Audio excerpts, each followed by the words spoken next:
Setelah kekacauan besar di Shibuya, dunia Jujutsu memasuki fase paling berbahaya dalam sejarahnya. Gojo masih tersegel, para petinggi kehilangan kendali, dan ancaman baru mulai bergerak tanpa suara.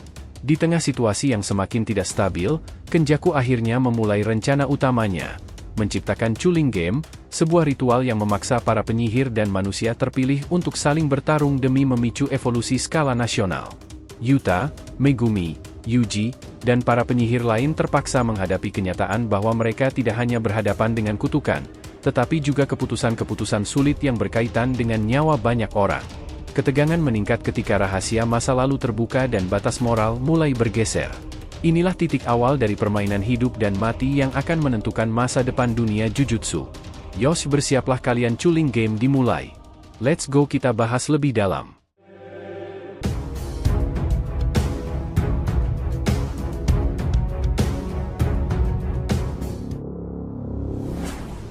Oh iya, biar terus bisa berinteraksi dengan kalian, subscribe dan bantu ramein video ini ya sob. Yuk, kita masuk pembahasannya. Cerita Jujutsu Kaisen Season 3 melanjutkan kejadian besar dari akhir Season 2. Para petinggi Jujutsu memerintahkan Yuta Okkotsu untuk mengeksekusi Yuji Itadori, dan Yuta langsung menyetujuinya tanpa keberatan. Ia bahkan tidak peduli bahwa Yuji pernah dilindungi Gojo, karena baginya ada alasan pribadi yang jauh lebih kuat. Ketika dikuasai Sukuna, Yuji pernah memotong tangan Toge Inumaki, sahabat dekat Yuta. Sementara itu, suasana keluarga Zenin juga penuh ketegangan. Naoya menunggu kabar tentang ayahnya, Naobito Zenin, yang sekaligus kepala klan.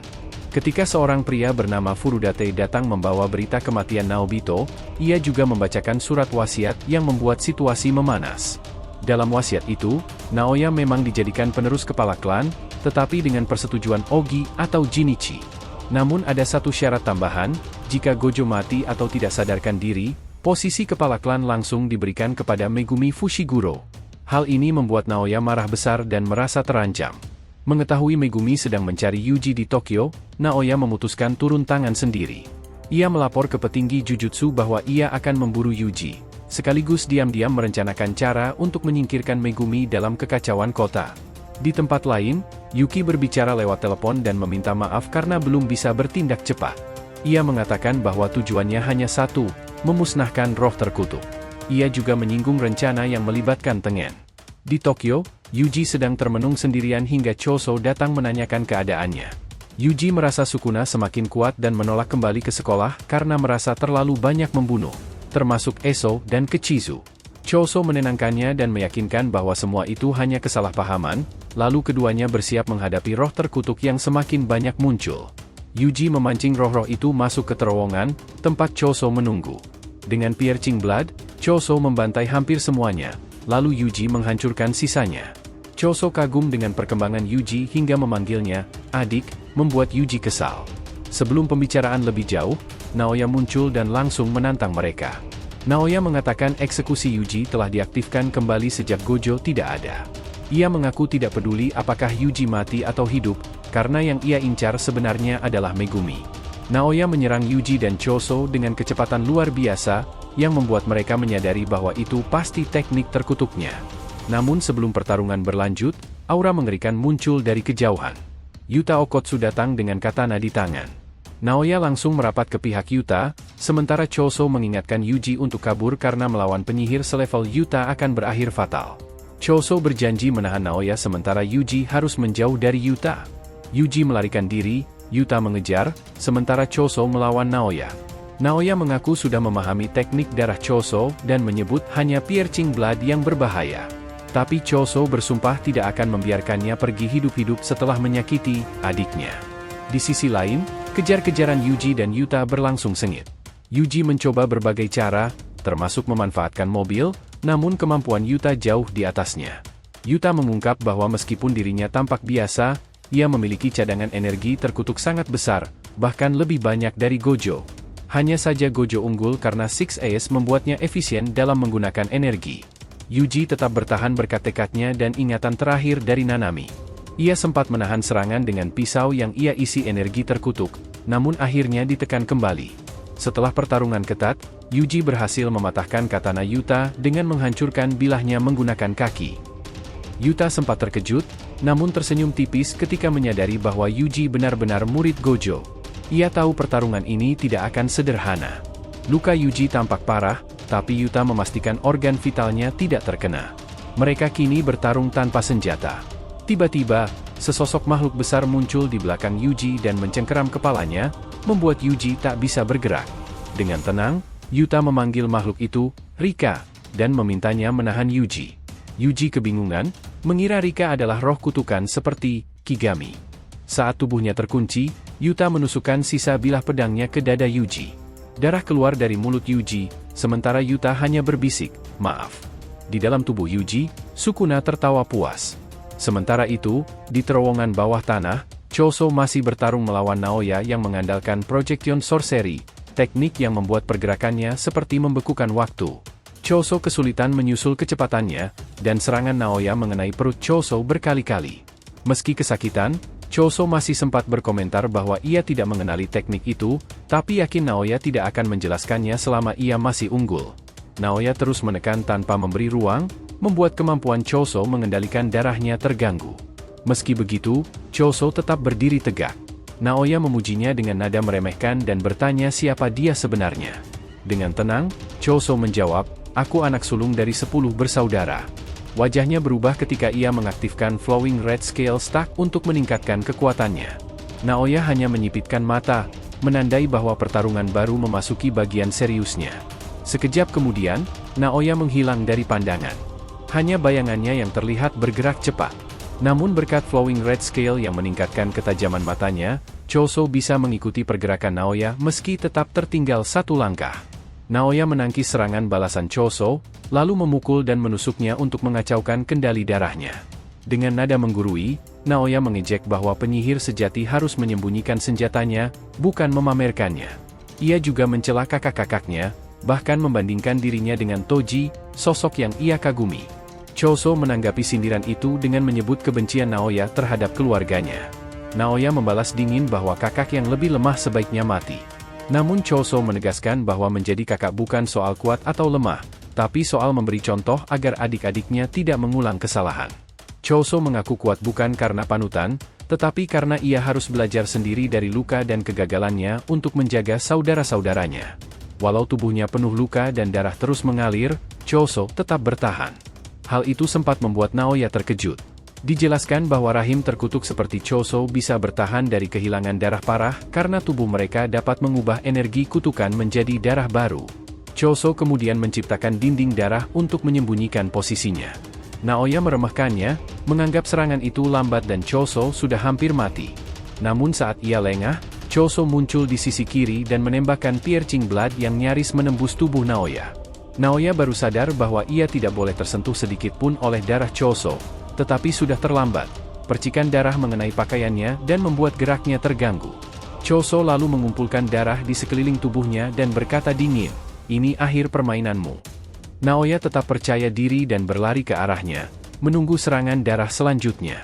Namun bukan Piercing Blood yang muncul, melainkan teknik pamungkas hasil latihan 150 tahun, Supernova. Bola darah besar pecah menjadi puluhan peluru kecil yang menghantam Naoya dari segala arah, mencabik tubuhnya. Dalam kabut darah itu, Choso hanya bergumam bingung kenapa Naoya begitu membenci keluarganya. Namun sebelum situasi tenang, seseorang mendekat sambil membawa tubuh Yuji yang pingsan, Yuta Okotsu. Choso refleks bergerak, tapi Yuta langsung menghantam wajahnya bertubi-tubi hingga tubuh Choso terlempar. Naoya yang terluka parah melihat Yuta menatapnya dingin sambil berkata, "Kau terlihat menyedihkan." Naoya sempat mengira tubuhnya kena racun darah Choso, tapi menyadari itu bukan efek kutukan. Ia akhirnya mengerti bahwa darah Choso bukan darah manusia biasa. Yuta lalu menawarkan untuk menyembuhkannya dengan reverse curset teknikwe, dengan syarat Naoya harus melapor bahwa Yuji benar-benar mati. Cerita kemudian berpindah ke masa lalu.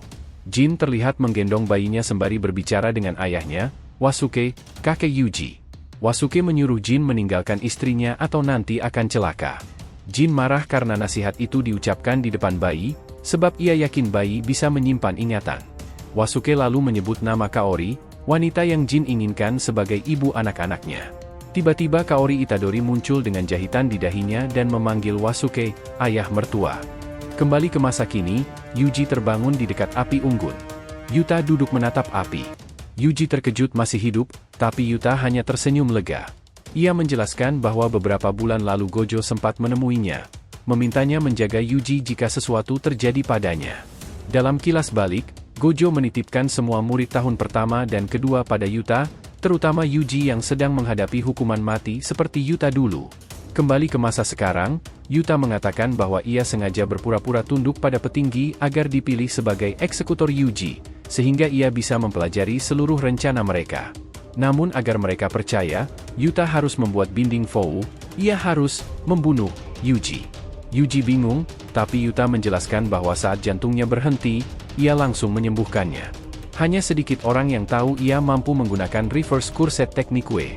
Meski begitu, karena ini sudah kedua kalinya Yuji dipalsukan kematiannya, cepat atau lambat petinggi akan curiga. Untuk sementara, hukuman matinya dianggap selesai. Yuji bertanya kenapa Yuta melakukan semua itu.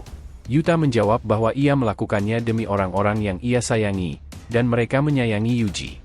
Ia mengakui bahwa dulu ia juga punya kekuatan besar yang tak bisa ia kendalikan, tetapi diberi kesempatan memilih jalannya sendiri, sementara Yuji tidak. Karena itu, Yuta tidak ingin Yuji disalahkan. Namun Yuji justru meledak emosi. Ia mengungkapkan rasa bersalah karena banyak orang mati karena dirinya.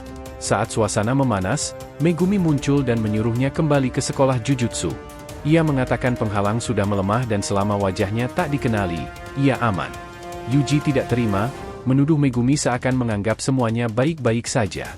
Yuta teringat bahwa Yuji pernah berkata bahwa ia belum boleh mati. Ia mulai memahami bahwa keraguan Yuji bertarung berasal dari ketidakpercayanya pada dirinya sendiri. Yuji berteriak lagi, penuh penyesalan. Megumi membalas tegas, semua ini bukan salah Yuji seorang. Ia melarang Yuji bersikap egois dengan memikul semuanya sendiri. Para penyihir tidak diadili seperti manusia biasa, yang bisa mereka lakukan hanyalah membuktikan bahwa keberadaan mereka berguna. Megumi menegaskan bahwa tujuan Yuji sejak awal adalah menyelamatkan orang lain. Yuji menunduk dan mengatakan bahwa keberadaannya hanya membawa penderitaan bagi Megumi. Namun Megumi menjawab, kalau begitu, mulailah dengan menyelamatkanku. Ia menjelaskan bahwa Sumiki terjebak dalam Chuling Game yang dibuat oleh Noritoshi Kamo. Para pemain harus mendaftar dalam 19 hari atau kehilangan teknik mereka. Non-pemain yang masuk otomatis jadi peserta, dan satu-satunya cara bertahan adalah mengumpulkan poin dari membunuh pemain lain. 100 poin memungkinkan pemain menambah aturan baru, selama tak mengganggu keseimbangan permainan. Jika skor pemain tidak berubah selama 19 hari, kekuatannya hilang.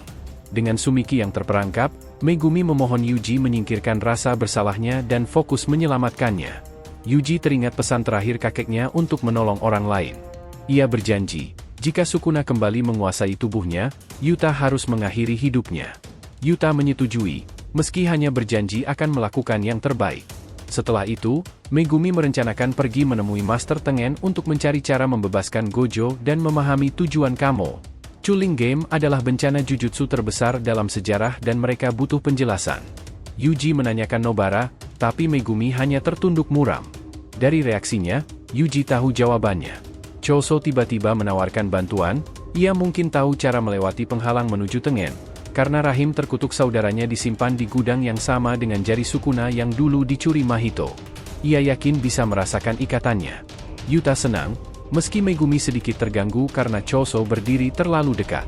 Yuji menjelaskan canggung, anggap saja dia kakakku, membuat Choso sangat terharu. Dipandu Choso, mereka menemukan pintu masuk sebenarnya, yang ternyata mengarah ke jurang besar menuju hutan purba. Mereka menyusuri jalan hingga menemukan lift menuju makam koridor bintang. Choso berhenti sejenak di depan gudang kutukan, menyentuh pintunya, dan berbisik pada saudaranya. Saat mereka turun lebih jauh, Yuji melihat bercak darah. Yuki menjelaskan bahwa itu sisa tragedi 11 tahun lalu saat dunia Jujutsu mulai berubah. Bayangan Toji sempat muncul di benak mereka, namun Yuki terus berjalan hingga mereka tiba di kuil utama. Ketika pintu dibuka, yang terlihat hanyalah ruang putih tak berujung. Yuki berkata bahwa Tengen sedang menolak mereka. Ia berharap bisa berbicara lebih mudah setelah Six Eyes disegel, tapi ternyata penolakan itu hanya diarahkan padanya. Megumi bingung, dan Yuta mengusulkan mundur karena waktu Sumiki makin sedikit. Namun suara Tengen menggema, kenapa buru-buru pergi? Tengen muncul dan menyapa mereka satu persatu. Yuki langsung bertanya kenapa Tengen tidak menyapanya. Tengen menjawab bahwa mereka sudah pernah bertemu sebelumnya. Yuki kemudian menanyakan alasan makam ditutup. Tengen mengaku ia tidak bisa lagi membaca hati manusia, dan sempat khawatir Yuki berpihak pada Kenjaku. Nama itu membuat semuanya menegang. Tengen lalu menjelaskan bahwa Kenjaku adalah sosok abadi yang bisa berpindah tubuh. Dulu ia adalah Noritoshi Kamo, dan kini ia memakai tubuh Suguru Geto. Di tengah percakapan serius itu, Yuji bertanya kenapa bentuk Tengen terlihat aneh. Tengen menjawab bahwa ia memang abadi, tetapi tetap mengalami penuaan. 11 tahun lalu, wadah plasma bintang gagal muncul sehingga tubuh Tengen menua cepat dan kesadarannya memudar. Ia kemudian berevolusi, menjadi bagian dari dunia itu sendiri. Megumi dan Yuta menanyakan tujuan Kenjaku serta cara membebaskan Gojo dari Prison Realm. Tengen bersedia menjelaskan, namun meminta syarat, 2 dari 3 penyihir tingkat khusus yang hadir harus tetap tinggal di makam sebagai penjaga. Tengen mulai menjelaskan rencana besar Kenjaku. Tujuan Kenjaku adalah memaksa seluruh manusia di Jepang untuk berevolusi. Bukan lewat teknik Mahito yang mengubah bentuk tubuh, karena itu membutuhkan energi kutukan dalam jumlah absurd, melainkan dengan cara yang jauh lebih ekstrim, menggabungkan Tengen dengan seluruh umat manusia.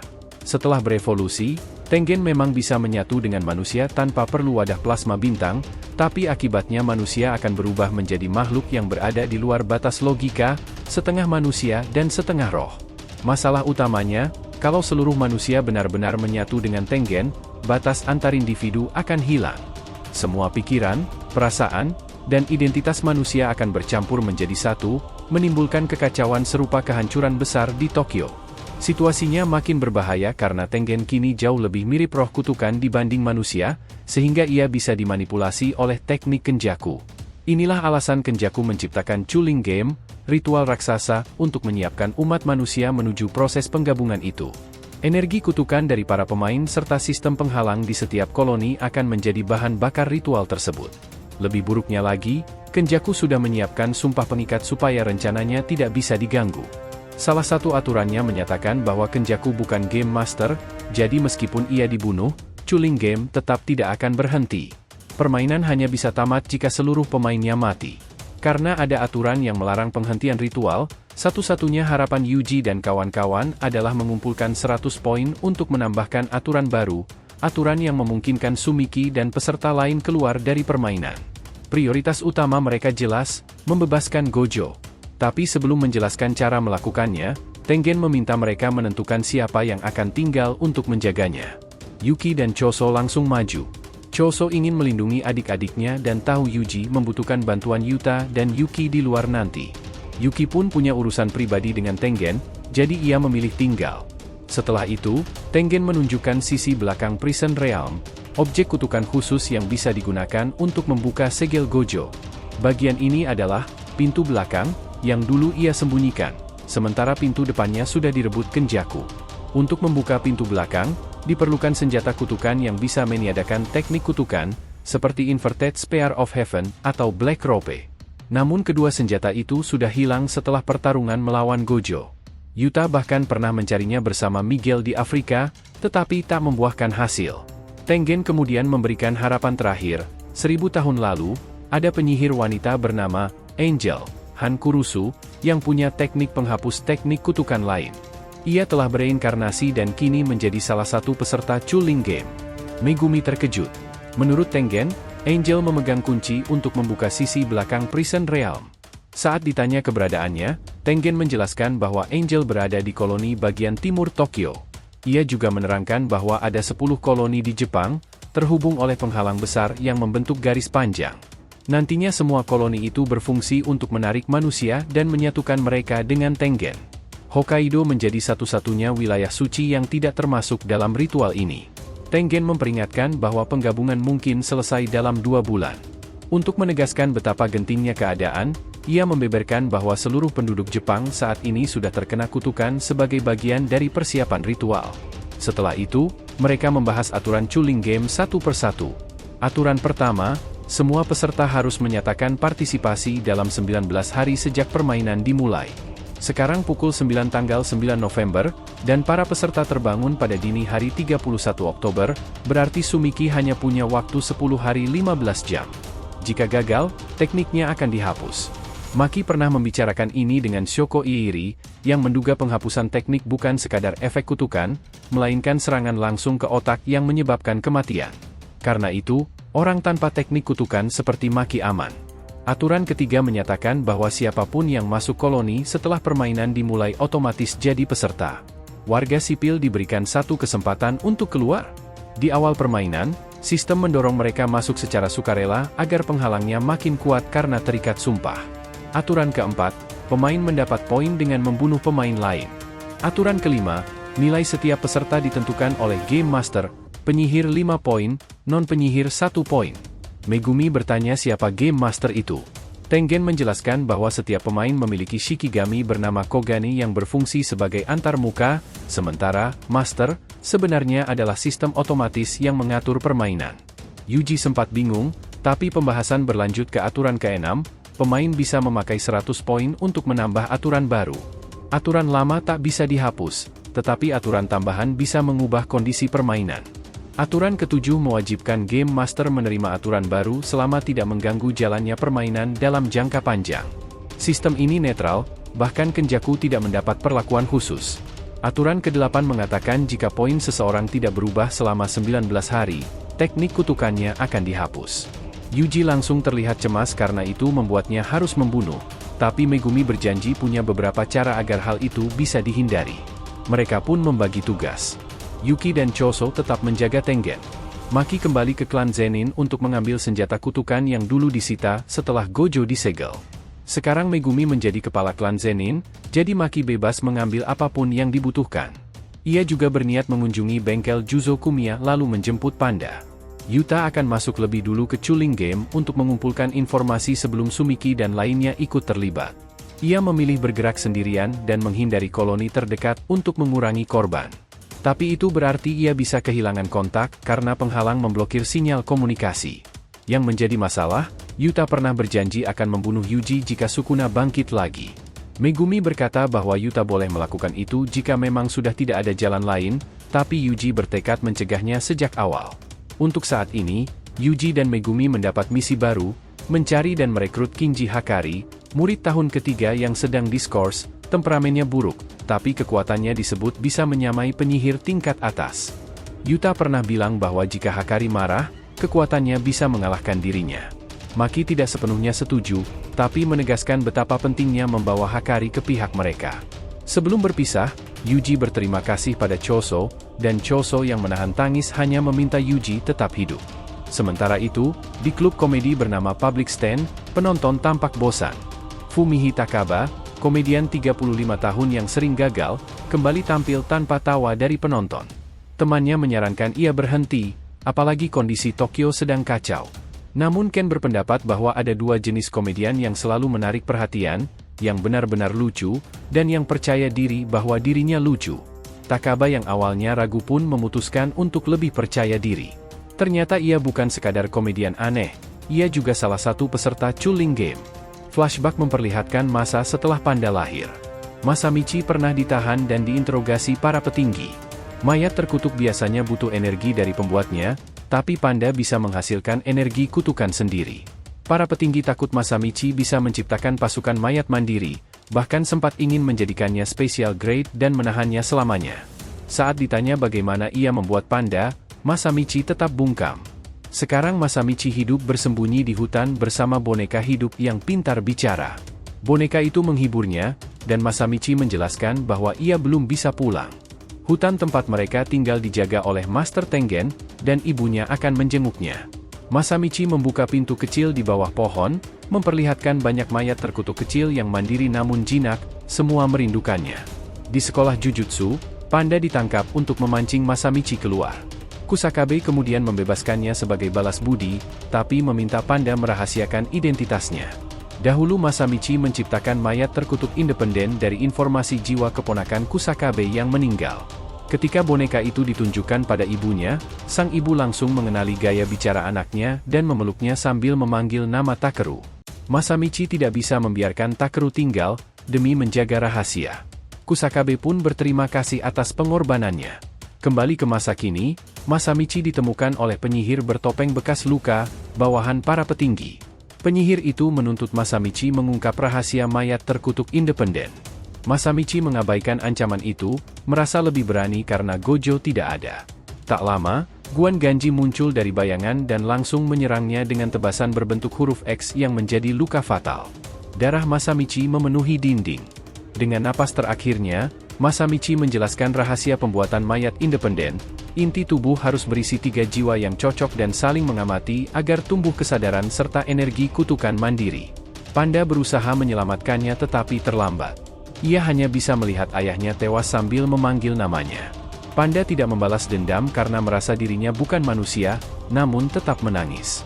Cahaya lampu jalan yang menyinari Ngengat Mati menjadi simbol ambisi yang berujung kehancuran. Giliran Maki melanjutkan misinya dalam Chuling Game. Ia kembali ke rumah Zenin, tempat yang paling tidak ingin ia datangi. Naoya menyambutnya dengan hinaan mengenai lukanya, menyebutnya anjing peliharaan, Megumi dan Yuta. Maki mengabaikannya dan turun ke gudang senjata terkutuk. Ibunya sempat menghalangi, tapi Maki menunjukkan izin dari Megumi sebagai kepala klan. Meski sempat ragu, akhirnya Megumi menerima Maki sebagai pewaris harta dan seluruh informasi klan. Di gudang, Maki menemukan ayahnya, Ogi, bersama Mei yang sekarat. Naoya dan Jinichi sedang merencanakan penghancuran Maki dan keluarganya karena menganggap Megumi lebih pantas memimpin klan. Ogi langsung melancarkan teknik Falling Blossom Emotion untuk menebas Maki. Dengan Dragon Bone dan senjata buatan Mei, Maki siap bertarung. Pertarungan berlangsung sengit. Ogi menyerang dengan cepat tapi Maki menangkis dan membalas, mematahkan pedangnya. Ogi lalu melepaskan api kutukan dan menimbulkan luka parah pada Maki.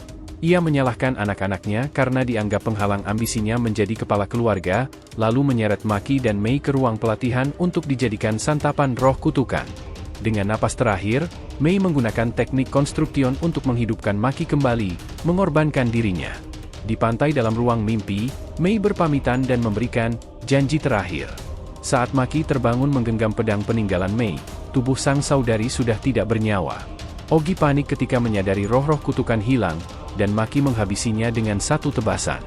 Sikapnya membuat Ogi teringat Toji Zenin. Suara lonceng darurat menggema. Seluruh rumah Zenin bangun. Unit Kukuru dan Hei segera menyerbu, tapi Maki menghabisi mereka satu persatu. Chojuro Zenin melancarkan serangan besar, namun Maki membelahnya dengan mudah. Ranta mencoba menghalangi, tapi matanya dihancurkan. Jinichi menyerang dengan hujan tinju kutukan, tetapi Maki muncul sambil membawa kepalanya. Naoya menghadang terakhir. Ia memuji kekuatan Maki tapi menyebutnya kejam. Dengan teknik proyeksi, ia menekan Maki menggunakan kecepatan ekstrim 24 frame per detik. Namun Maki yang sudah tanpa energi kutukan bisa mengikuti gerakannya.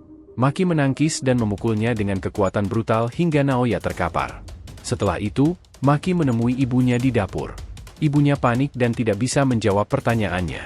Maki melihat banyak tubuh tewas memenuhi area. Naoya yang sekarat jatuh menembus bangunan, lalu ibunya dengan tenaga terakhir menusuk Naoya dari belakang, membuat keduanya meninggal. Maki pergi meninggalkan rumah Zenin sambil membawa tubuh Mei. Momo Nishimiya datang terlambat dan menangis melihat keadaan itu. Maki menyerahkan tubuh Mei padanya, kemudian pergi tanpa berkata apa-apa. Dalam laporan resmi, 6 anggota Hei dan 21 anggota Kukuru dinyatakan tewas, dan tidak ditemukan sisa energi kutukan. Beberapa hari kemudian, klan Gojo dan Kamo meminta klan Zenin dihapus dari 3 keluarga besar, tetapi keputusannya ditunda. Yos, ini adalah awal yang mendebarkan nakama. Sepakat. Kita lanjutkan lagi next time. Sepakat nakama. Jadi terima kasih banyak telah mengikuti cerita ini sampai akhir. Jika ada yang ingin ditanyakan silahkan ya, feel free tulis di kolom komentar di bawah ini teman-teman. Thanks ya, telah menonton video ini and we'll be coming back again.